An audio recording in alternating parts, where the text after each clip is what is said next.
साधक तू केवल अकेला है, पूरा विश्व तेरे खिलाफ है। पूज्य पादुड़िया बाबा, फिर भी तुझे अपने कदम नहीं रोकने, ऐसे चलना। ये नहीं कि चार के सहयोग से हम चल रहे हैं, नहीं। सिंहवती अकेले मार्ग है, हजारों के बीच में तो भी अकेले हैं, अकेले हैं तो अकेले हैं ही।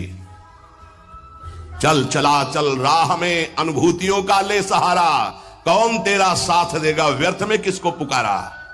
या जिसको साथी बनाओगे तुम्हारे चिंतन को चुराएगा, तुम्हें परास्त करेगा, तुम्हें उठाएगा नहीं, उठाएगा तो केवल हरि गुरु। चिंतन में नहीं आना चाहिए हमारे और कोई सहयोगी, एकमात्र हरि गुरु के सिवा कोई सहयोगी नहीं। नाम जापक, सावधान, तुम्हारा तिरस्कार होगा।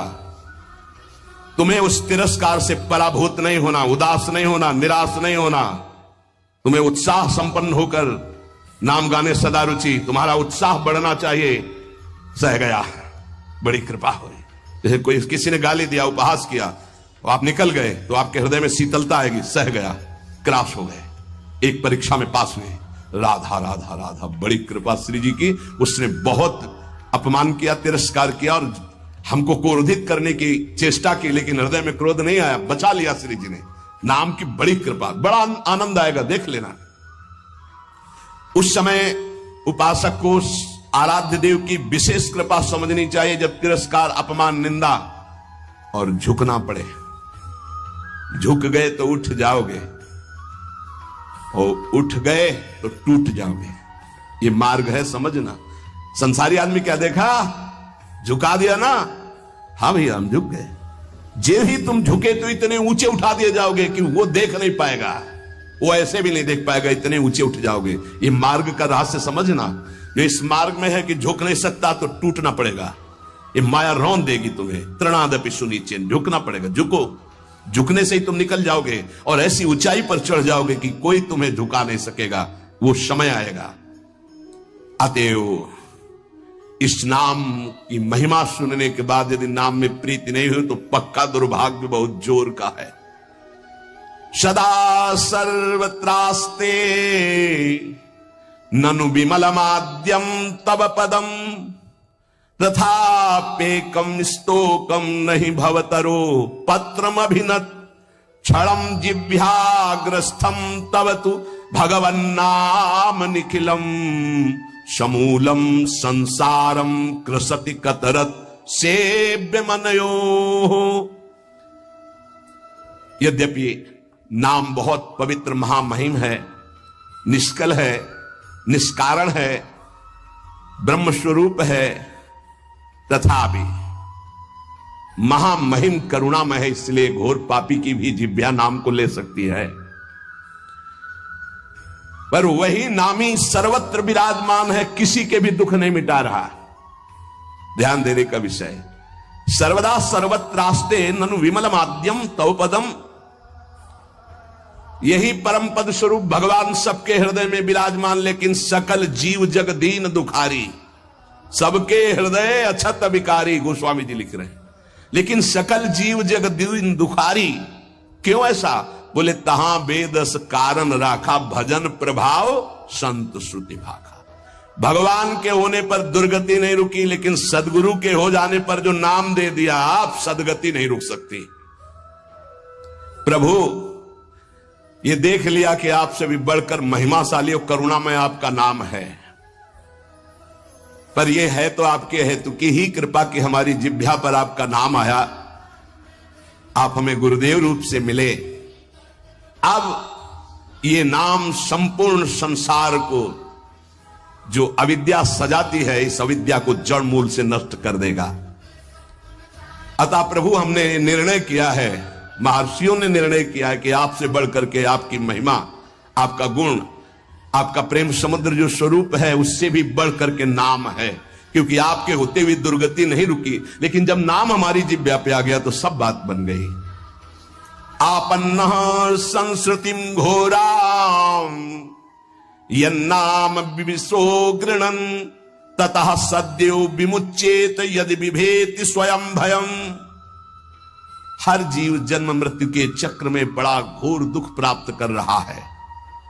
इस स्थिति में एक ही परम साधन साध्य महर्षियों ने निश्चय किया है, प्रभु का मंगलमय नाम जो नाम उच्चारण करना प्रारंभ कर दिया वो स्वयं मुक्त हो जाता है और भगवान के नाम जापक भक्त से भयभीत होकर भय भाग जाता है, इसलिए वो निर्भय हो जाता है। मान लीजिए तो जान जाओगे। एतन निर्विद्यमाना मिच्छताम कुतो भयम योगिनाम नृप निर्णीतम हरिर्नामानुकीर्तनम। जो लोग इस लोक में या परलोक में परम मंगल और परम सुख और परम उन्नति चाहते हैं, जो संसार के दुख को मिटाकर महासुख में निमग्न होना चाहते हैं, जो निर्भय मोक्ष पद चाहते हैं या योग संपन्न सिद्धियां चाहते हैं या शास्त्रों का परम ज्ञान चाहते हैं, जो भी चाहते हैं वो नाम जपना प्रारंभ कर दे, सब कुछ प्राप्त हो जाएगा। जिसने नाम स्वीकार कर लिया सब कुछ जागृत हो जाएगा। नैवं विधा पुरुषकार उरुक्रमस्य पुंसाम तदंगी रजसा जित सद्गुणानाम चित्रम विदूर विगतः सकृदा ददीत यन्नामधेय मधुना सजहाति बंधं। आहा, जिन्होंने नाम जब प्रारंभ किया, भगवान के चरणों का नाम का प्रताप उदय हुआ, वो शरीर के सारे विकारों पर विजय प्राप्त कर लेते हैं। बातों से नहीं, नाम जप से, बातों से नहीं। भूख प्यास शोक मोह जरा मृत्यु ये क्षय सबको अधीन किए। काम क्रोध लोभ मोह मद मत्सर ये क्षय सबका क्षय किए हुए हैं, नाश कर रहे हैं। मन पांच ज्ञानेंद्रियां ये क्षय, काम क्रोधादि क्षय, भूख प्यास शोक मोह जरा मृत्यु ये क्षय, इन सब पर विजय प्राप्त कर लेता है नाम जापक। पांच ज्ञानेंद्रियां कब्जे में, मन उसके कब्जे में, भूख प्यास शोक मोह जरा मृत्यु कोई भय नहीं उसको। काम क्रोध लोभ मोह मद मत्सर इन पर विजय किससे? नाम से, नाम से, भजन से। बारी मथे घृत होए बरु सिकताते बरु तेल बिनु हरि भजन न भवतरी या सिद्धांत पेल। अन्य कोई पुरुषार्थ नहीं, सबसे बड़ा पुरुषार्थ तुम्हारे नाम जिह्वा पर चलने लगे। चाहे संसार से बहिष्कृत एकदम नीच घोर पापी हो, यदि वो प्रभु का नाम जपना प्रारंभ कर दे तो जगत पूज्य हो जाएगा। अहो वत्स पचतो गरीयान यज्जिभ्याग्रे वर्तते नाम तुभ्यम ते पुस्तपस्ते जुहु सस्नुरार्या ब्रह्मा नोचुर नाम गृणंती हेते। वो चांडाल भी सर्वश्रेष्ठ जगत पूज्य हो जाता है जिसकी जिह्वा के अग्रभाग पर भगवान का नाम विराजमान है। उसने तपस्या कर ली, यज्ञ कर लिया, तीर्थ स्नान कर लिया, सदाचार का पालन कर लिया, सब वेदों के अध्ययन का फल प्राप्त कर लिया, जिसने नाम जपना प्रारंभ कर दिया। इसलिए बड़े बड़े ब्रह्मवादी ऋषियों का, शास्त्रों का, भक्तों का, सबका एक साथ मत है कि निरंतर नाम जप ही सर्वश्रेष्ठ साधन और साध्य है। ये बहुत बड़े महापुरुष हुए हैं, स्वामी श्री कृष्णानंद अवधूत जी, इनकी महिमा पीछे गंगा किनारे सुनने को मिली। बहुत उच्च कोटि के महापुरुष ये कह रहे हैं कि नाम जप करने वाले और कीर्तन करने वाले की सावधानियों का मैं वर्णन करता हूं। यदि सावधान रहे तो ऐसे नाम प्रकाशित होगा जिसकी महिमा आप सुन रहे हैं। जो नाम जप करने वाले हैं, कीर्तन करने वाले हैं, सबसे पहले उनको चाहिए कि अपने कुल विद्या रूप जाति और धन आदि के मद का सर्वथा तिलांजलि दे दें। कहीं किसी साधक की जाति पक्ष रूप पक्ष कुल ऐसा वैसा ये सब विचार न कर बैठे, नहीं तो नाम जप या कीर्तन आदि जो भगवत मार्ग स्वीकार किया उससे भ्रष्ट हो जाओगे। पूरा का पूरा तुम्हारा भजन छीन हो जाएगा, आगे का मार्ग बंद हो जाएगा। किसी संत, किसी वैष्णव, किसी नाम जापक के प्रति ऐसी भावना ना करें। ये शरीर की पोशाक है, सबके अंदर वही तेजा स्वरूप परमात्मा विराजमान है। ध्यान रखना, पोशाक धन के अनुसार मिलती है। बढ़िया पैसा है तो बढ़िया कपड़ा पहन लिए, ऐसे ही तपस्या और पुण्य के अनुसार पोशाक मिली। तो पोशाक तो नष्ट होने वाली, लेकिन पहनने वाला तो निर्विकार चिदानंद है। उपासक पहनने वाले को देखता है, पोशाक संसारी आदमी देखता है। पोशाक देखकर आदर संसारी आदमी करता है, पहनने वाले को देख करके आदर विवेकवान देता है। तो पहनने वाला कौन है? भगवान का चिदानंदमय अंश, वो समान है सबके हृदय में।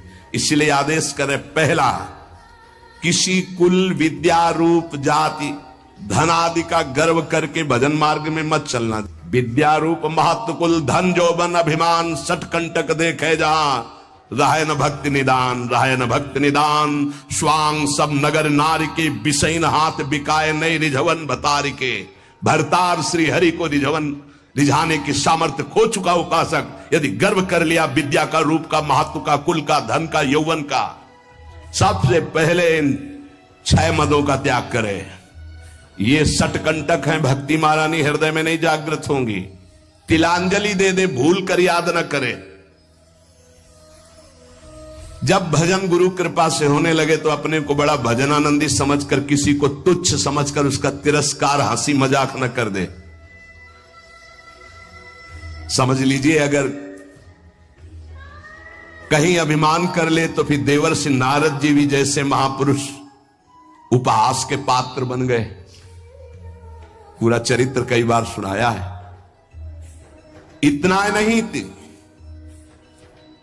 अपने को तृण से भी नीच समझना है नाम जापक उपासक को। क्या हम तो छाप परम अधमा, हरिवंश महाप्रभु कह रहे हैं। तृण से नीच, जैसे तृण के ऊपर पैर रख दिया, पैर हटाओ तो फिर वो उठ गया। साधक का अभिमान तृण से भी दबा हुआ होना चाहिए। कोई गाली दे रहा है, कोई पूजा कर रहा है, उसकी रुचि है, अपनी मस्ती में नाम जप। किसी के अपमान करने पर हमारे साधन में फर्क नहीं पड़ना चाहिए, हमारी उदासी नहीं बढ़नी चाहिए। अब क्या होगा, अब तो निंदा हो गई, अब तो अपमान हो, तो प्रशंसा के लिए साधना कर रहे थे क्या? हमारी साधना में, हमारी दिनचर्या में फर्क नहीं पड़ना चाहिए।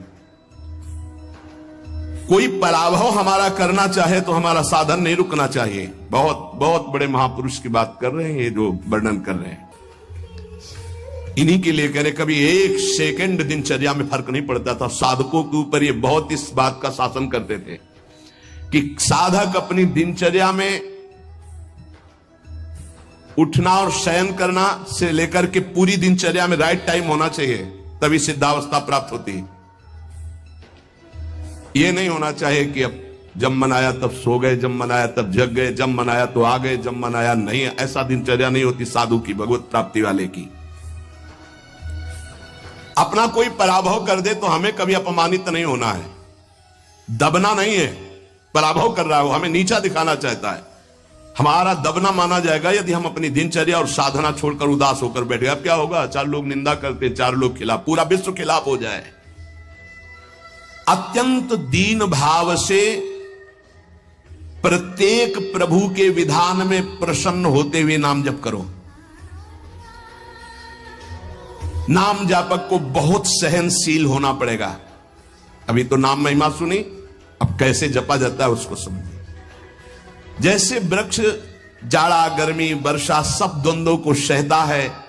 कोई ईंट मारता है तो चाहे एक पत्ता ही दे, वो देगा, वो उसको कष्ट नहीं पहुंचाएगा। छाया, फल, पत्ता, कोई काट दे तो कोयला, लकड़ी देगा ही, वो कष्ट नहीं देगा। इसी प्रकार नाम जापक कोई विरोध करे, कोई तिरस्कार करे, कोई उपहास करे, कोई उपेक्षा करे, कोई अपमान करे, सहन करे, इतना ही नहीं, वो मृदु भाषण और नमस्कार पूर्वक उसकी वंदना करे। यह है नाम जापक की सामर्थ्य। वो उपहास कर रहा है, राधा राधा राधा, वो कटु भाषण कर रहा है, वो मीठा बोल करके राधा राधा, वो अप्रसन्न करना चाहता है, वो प्रसन्न मुद्रा में, वो मर्म भेदी वचन बोल रहा है, वो क्षुब्ध ना होकर प्रसन्न होकर बोल रहा है। यही गोस्वामी जी कहते हैं, बूंद अघात सहाई गिरि कैसे, खल के बचन संत सहे जैसे। जैसे महान पर्वत पर बूंदे गिर रही, क्या फर्क पड़ता है? ऐसे ही अपमान, निंदा, नाना प्रकार के तिरस्कार, क्या फर्क पड़ता है उस संत हृदय में? बूंद आघात सहाई गिरी कैसे, खल के बचन संत सहे जैसे। अत्यंत विनम्र, सहनशील, मान की किंचन मात्र भी इच्छा और परवाह नहीं, सबको सम्मान देते हुए निरंतर प्रभु का प्रसाद उपासक को प्राप्त होता है, जो नाम जप नाम कीर्तन करता है। नाम जापक में आचार शुद्धि, शरीर शुद्धि और भाव शुद्धि तीनों अत्यंत आवश्यक हैं। भाव संशुद्धि पहला, नाम जापक पहला लक्ष्य बनाए कि नाम का फल केवल नाम निरंतर जपना है। भगवान भी आके सामने खड़े हो जाए तो नाम जप बंद नहीं होगा। यह हमें सामर्थ्य चाहिए, ये भाव संशुद्धि। अगर हम जिनका नाम जप रहे हैं वो आ जाएं और कह दें कि नाम जपना छोड़ दो, मैं आ गया, तो हम नाम जपना नहीं छोड़ेंगे, आप चले जाइए। आप जाएंगे कहां? पतंगो यथा तो मनुभ्रम में माणा, डोरी हाथ में है, पतंग प्रियालाल है, नाम है डोरी, राधा राधा राधा, जाओगे कहां? हमारे समीप रहोगे। पूज्य भाई जी महाराज, पूज्य गोस्वामी तुलसीदास जी महाराज, वो महान उपासक जो राम से भी बढ़ करके राम के नाम का आदर किए हुए हैं। प्रभु आए, नाम छूट गया तो नाम से बढ़कर नामी हो गया। प्रभु आए, नाम नहीं छूटा, तब नाम का आदर। यहां तो रुपया पैसा भोग सामग्री में नाम छूट जाता, प्रभु की बात क्या है? ध्यान दीजिए। भाव संशुद्धि, नाम जापक को, नाम कीर्तन करने वाले को पहले दृढ़ निश्चय करना है, किसी भी परिस्थिति में नाम का सौदा नहीं करेंगे, चाहे नामी ही क्यों ना आ जाए। नाम का फल है नाम में अखंड प्रीति हो जाना। श्री हरिवंश नाम का फल, हरिवंश नाम में रति।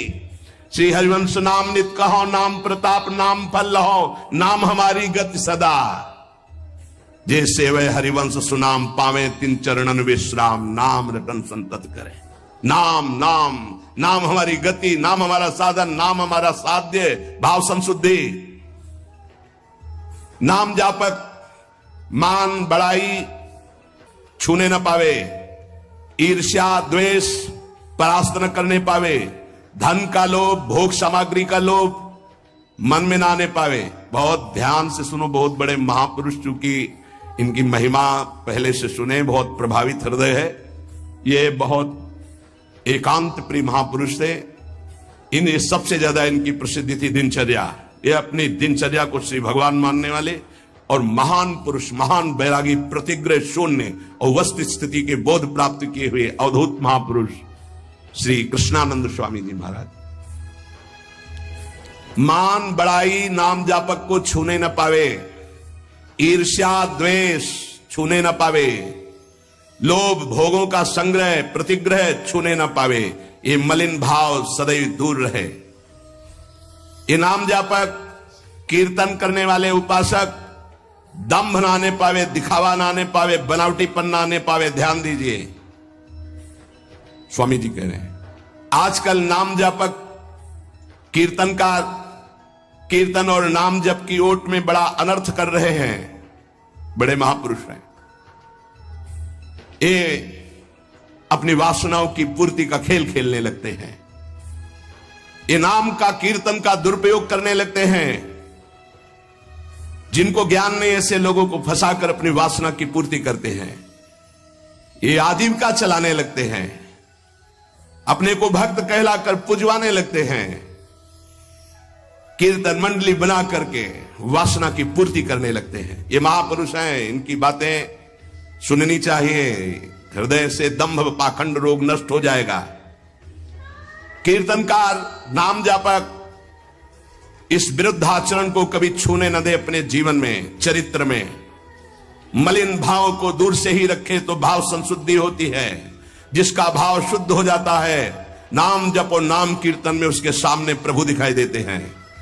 पक्का पक्का, इसमें कोई संशय नहीं। नाम जप का अगला फल है नामी की हर समय सानिध्य का अनुभव होना, उनके रूप का साक्षात्कार होना।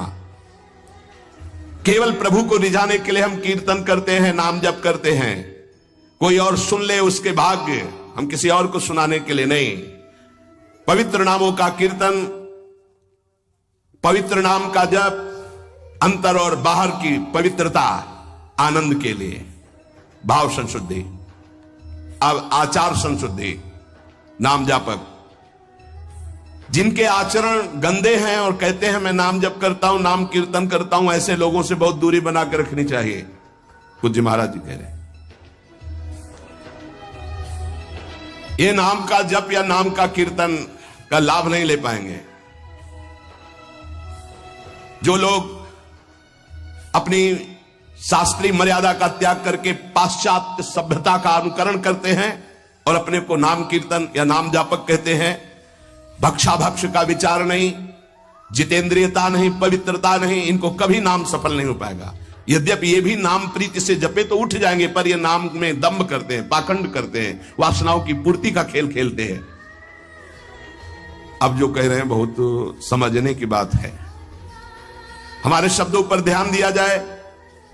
जो होटलों में जिनके विचार, जिनके आचरण अपवित्र हैं, ऐसे लोगों के द्वारा बने हुए भोजन को पाते हैं। जो अपवित्र बिस्कुट, डबल रोटी, बन, देखना महापुरुष जनों के वचन हैं। जो अपवित्र विचार, अपवित्र चरित्र, अपवित्रता का अपने जीवन में संचरण किए होटलों में बना रहे हैं, उनके हाथ का बना हुआ जो भोजन पाते हैं। जो अपवित्र बिस्कुट, डबल रोटी, बन, वो जो मोटा मोटा आता है, ओ नहीं आता है, वो इतना बड़ा मोटा आता है, उसमें लाल लाल ऐसे लगे होते हैं, बढ़िया तो सुधा रसम रसयितुम जिह्वास्तु में विवला नहीं हो पाएगा। यहां मना कर रहे बंद, तो बंद हो गया, बंद हो गया। सत्संग जो है सुनोगे तो रोज चाटा लगेगा।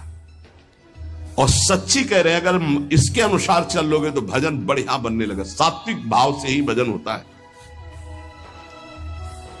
कम से कम अपने घर में जो रोटी बनाई जा रही, रोटी बन रही, श्री जी को भोग लग रहा, सात्विक तो है।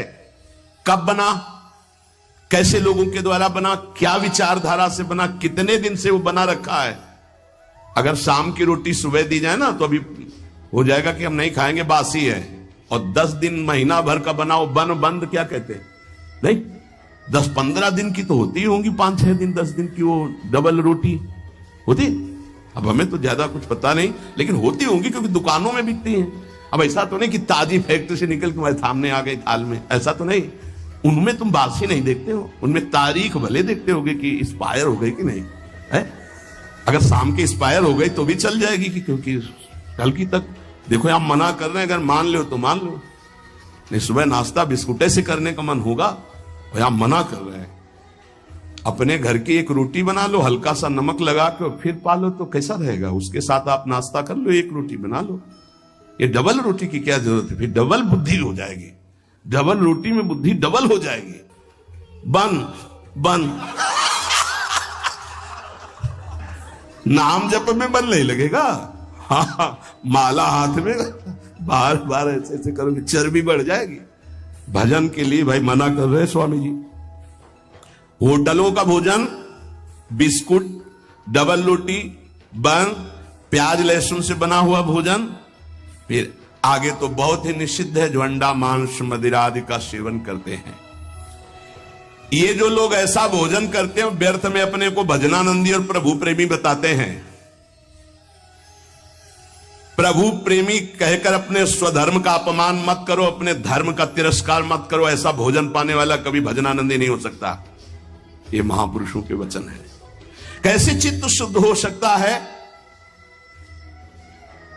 नियमानुकूल जिसने स्नान नहीं किया है, जिसके वस्त्र पवित्र नहीं, उसके हाथ का बनाया हुआ भोजन पा रहे हो होटल में, तुम्हारा चित्त शुद्ध हो जाएगा।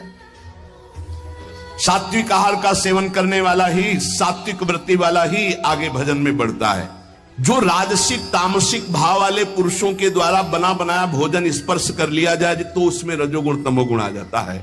फिर जिनको पवित्रता का ज्ञान नहीं, होटल में खड़े हैं, वो नहाए हैं कि नहीं नहाए, वस्त्र कैसे हैं, उनका विचार कैसा है, वो शौचालय जाके कितनी पवित्रता करते हैं, और दाल रोटी बना करके वो दे रहे हो, आप उसी कुर्सी में वही मांसाहारी पा गया है, वही तुम पा रहे हो, वही मांस बना है, वही तुम्हारा भोजन बना है, दाल रोटी फ्राई। अब उसके बाद जो तुम्हारे दिमाग की फ्राई होगी उसको कौन बचाएगा? रजोगुण तमोगुण जो तुम्हारे अंदर छाएगा। इसीलिए भजन की सिद्धि कहां जागृत हो रही? दम्भ जरूर जागृत हो जाएगा, नाटक जरूर कर लोगे, लेकिन वास्तविक स्थिति थोड़ी आएगी। भगवत भजन के लिए तामसिक मलिन अपवित्र पदार्थ का सेवन दूर से ही त्याग दे। कई बार हमने प्रार्थना की कि प्याज लहसुन में कोई दोष नहीं, जहां आलू प्रकट होती वहीं वो प्रकट होता है, उससे तमोगुण की वृत्ति बढ़ती, इसलिए हमारे संतों ने रोक दिया है। वो कोई हिंसा नहीं है, किसी जीव की तो हिंसा नहीं है। जैसे हमारे लिए आलू है, शकरकंद है, मूली है, इनके लिए खाने का आदेश है। कहीं कहीं गाजर निषेध, कहीं कहीं गाजर लेते भी हैं। अब ये जो प्याज लहसुन है केवल तमोगुण के कारण निषेध। तमोगुण आ जाने पर निद्रा आलस्य प्रमादोत्थम वो भजन में नहीं लग पाए, तो भजन विरोधी वृत्ति का हम त्याग करते, इसलिए हम उस तमोगुण भोजन का त्याग करते। उपासक को भोजन पर विशेष सावधानी। एक काहे को ये सब 20-30 मिनट का खेल है, भूख लगी है और ये 2 अंगुल की जबान में केवल वो मिनट भर वो जो घुमाया, बस उसी का स्वाद है। गले के नीचे गया और फिर तुरंत उगल दे, तो देखने लायक नहीं। बढ़िया जूस पियो अंगूर अनार और मुसम्मी और सेव का, 2-4 घंटे में बदबूदार लघुशंका बना के फेंक दिया। ये मशीन ऐसी गंदी है, केवल भजन बन जाए इसलिए। ये जो चाट चटोरापन है ना, कैसे भजन होगा भाई बताओ? स्वाद तो तुम ले रहे हो गोलगप्पा का, पानी पूरी कहते हैं क्या उसमें? वो जब हाथ से घोर रहा था तो सैनिटाइजर लगा के थोड़ी धोया था कि उसको पवित्र किया। क्या क्या कैसे कैसे वो पदार्थ बने, कैसे वो सामग्री बनी। तुम नाम जापक हो, भगवत प्राप्ति करना चाहते हो, दुकानों की बनी बनाई चीजें तुम खाकर भजन करना चाहते हो। चाहे कोई कितना परिपक्व अवस्था को प्राप्त हो, अशुद्ध भोजन होने पर भजन खींचना पड़ता है, और शुद्ध भजन होने पर भजन ईश्वरित से होता है। इसीलिए वो अनुभव करके, सिद्ध पुरुष ही अनुभव करके लिखते, साधकों के अनुभव थोड़ी होते हैं, सिद्धों के अनुभव है। तो हमें लगता है कि 2 मिनट की बातें, जबान के स्वाद की बात, भोजन को हमें सुधारना चाहिए। ये चीजें तो साधक को पानी ही नहीं चाहिए। देखो बहुत बढ़िया बात है, जाओ घर, एक परेठा बनाओ, नमक लगाओ, श्री जी को ऐसे अर्पित करो, पालो, बाल भोग आपका बढ़िया हो गया। बढ़िया रोटी बना लो, दाल बना लो, सब्जी बना लो, प्रभु को भोग लगाओ, तो उदर पोषण, सात्विक वृत्ति, भजनानंदी आपका स्वभाव बने। हम भजन करने वालों के लिए कह रहे कि प्रायः जितना सावधान रहोगे भोजन में उतना अच्छा रहेगा। भगवत भजन के लिए आपके शरीर और वस्त्र दोनों शुद्ध होने चाहिए। पवित्रता का निर्वाह करना ही होता है। आजकल तो बाथरूम के उतने वस्त्र धारण करो शौच में, जितने, या तो एक ऊनी हो तो वो चल जाएगा, वो वहीं रखा रहता है, उसको धारण किया, शौच आदमी गए, उसको उतार के रख दिया, पवित्र हुए, फिर वस्त्र धारण किए। अगर सूती वस्त्र आप पहन करके जाते हैं और वो कमर के निचले, तो वो धोना पड़ेगा आपको। जैसे बार बार जाना हो तो उनको ऊपर समेट लिया, क्लिप लगा ली। पवित्रता का व्यवहार करें। अगर आपका शरीर अपवित्र, आपके वस्त्र अपवित्र, आपका भोजन अपवित्र, तो परम पवित्र पुण्य श्लोक भगवान का नाम जप करो, भगवान का नाम कीर्तन कर पाओगे।